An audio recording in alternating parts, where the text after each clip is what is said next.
न नेतागिरी में है, असली मजा तो यारो चर्चागिरी में, न दादागिरी में है। ये पंडित जी ने बहुत देर से देखा, पता नहीं हमसे क्या दुश्मनी। जब भी कोई कविता पढ़ता है ना, पढ़ने के लिए आता हूँ, मोबाइल कान में रखता। बढ़िया भैया, बढ़िया बढ़िया। मैं पिछले दिनों इलाहाबाद गया, मैं एक पंडित जी की नहीं कह रहा, मैं पंडित जी को जानता नहीं, इतने जानता हूँ कि ये गुरुदेव लेकर के पूजा करवाए, इससे ज्यादा मैं खुद जानता ही नहीं।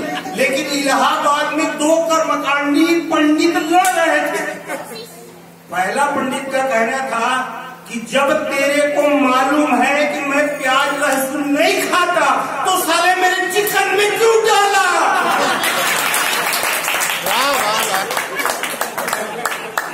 ऐसे पंडित जी को प्रणाम कर रहा हूँ मैं, ये पंडित जी की बात नहीं कर रहा हूँ मैं, माइक की कसम खा रहा हूँ।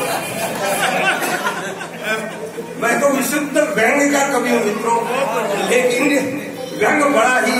आज यहाँ पे हमारे भाई संजीव तिवारी जी बैठे हैं, मेरे से कोई उनसे कोई दूर दूर का परिचय नहीं था, अब न है, अभी तक ठीक से परिचय नहीं हुआ।